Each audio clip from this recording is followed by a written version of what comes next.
Hello, so here we are again.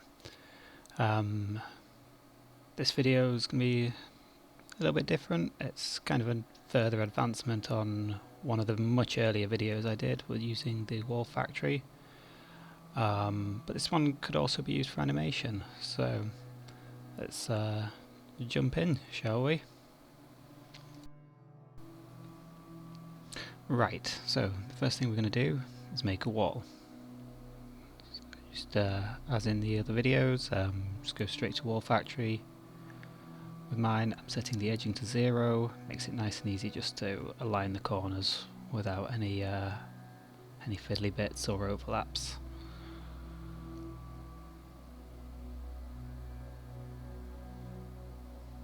See, so yep, rotate Z and remember to switch your screencast keys on.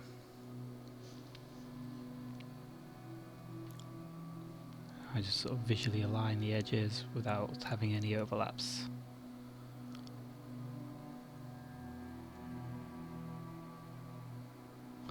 After that, add a plane, make it nice and big, and I'll probably apply the scale to that as well.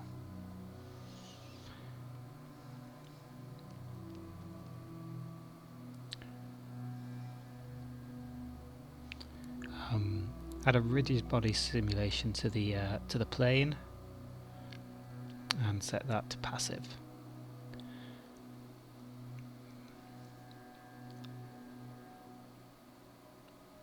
Now I make a little mistake here and I kind of backtrack a little bit, but you'll get the idea. What I actually decided to do was to put the wall into a new collection after joining them together.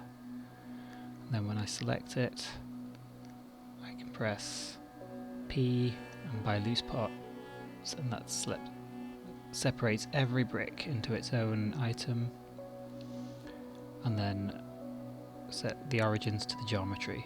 This puts the origin of every brick right in the middle of the brick. I hope that makes sense. After that, I select one of the bricks, add a rigid body sim, leave everything as default, type as active, and then in the object drop down, go down to rigid body and copy from active, and that copies the same simulation onto every brick that you have selected. And there you see, when I press play, it just animates a little bit.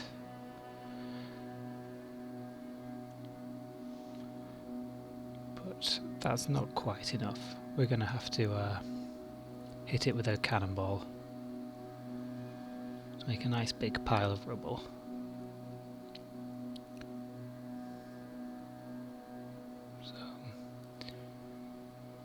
Add a sphere, doesn't really matter what kind, or it doesn't really matter what shape either, to be honest.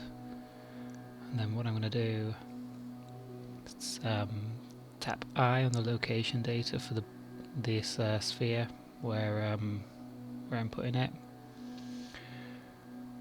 Then select a different keyframe further along down the thing and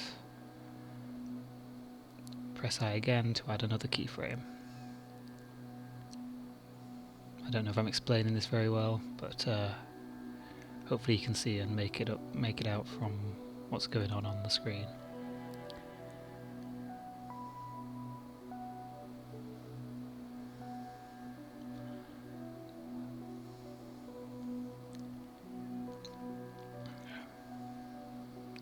And with the ball, you set the rigid body, leave its type as active, but uncheck dynamic and check animated.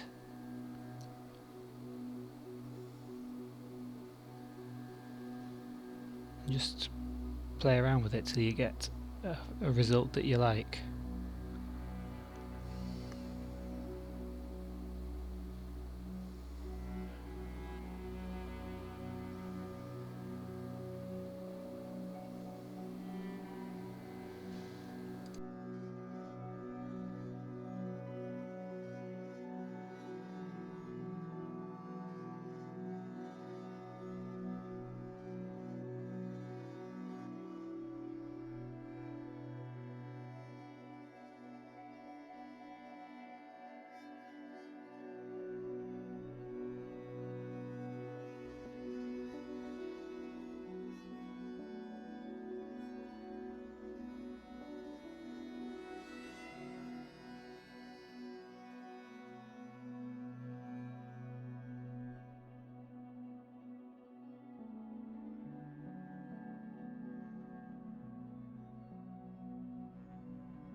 So after a bit of playing around with it, I settled on this for my thing, and then afterwards I rejoined all the bricks together, reselected them all. This is partly the reason I put them all in a collection. Then I could just right click on collection in the top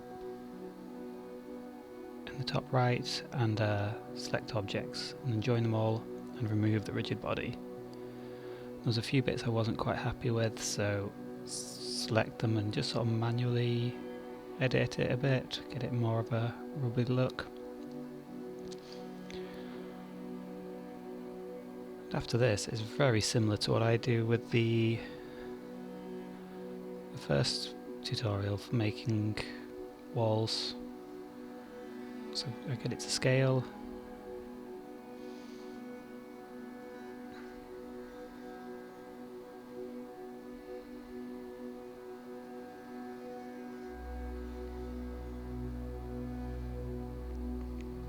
Then I'll tab in, select everything, and scale them up slightly with individual origins. Add a bevel modifier. Doesn't do much effect because of some very small bricks in it. It's part of the window, I think, but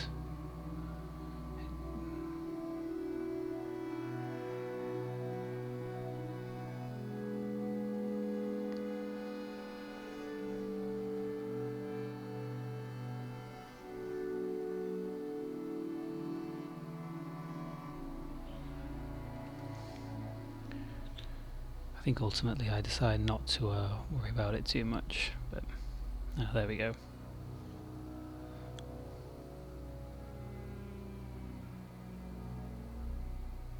You turn off the clamp.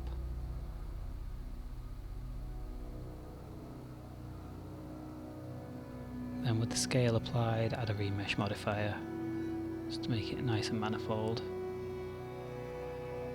And what I am going to do is apply both of those, as I do intend to print it.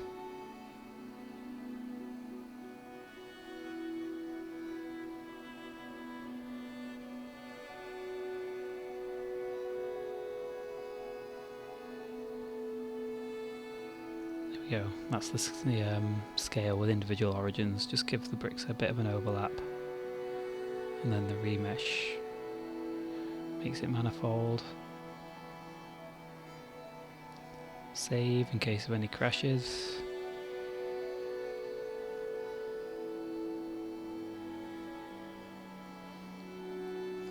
And the last thing to do, once I finally get around to applying them,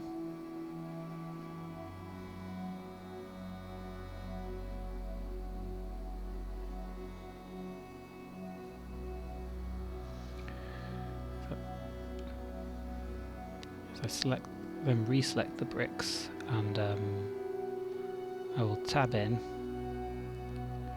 and separate some various parts that I want to keep, and then delete the rest. I'll do this once it's tabbed in. You just press L over the main body of it, and that will select all the linked objects. I'll also get a few extra bricks just to make it a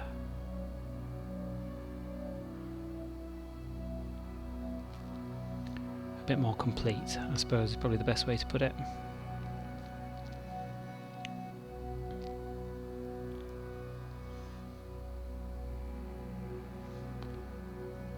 And once I've got the ones I want, I'll press P and separate selection.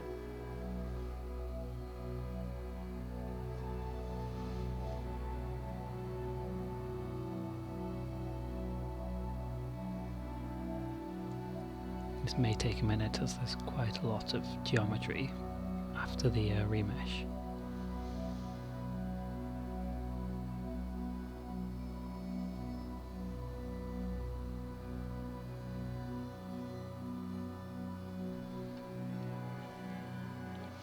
Then all the other bricks, once I tab out, I will select the original one, So these loose bricks, they're all going to get deleted. And this gives me a nice heap. And it is printable as it is, but I think I will be adding some sort of base to it.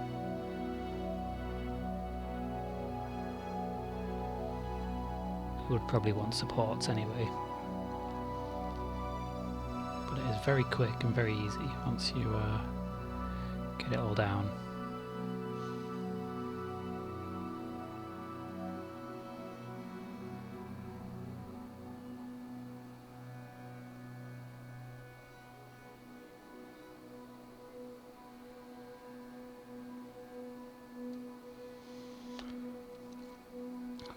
Making the base is just a very simple thing, and you can just do it however you want with a bit of poly modelling, make something nice and simple.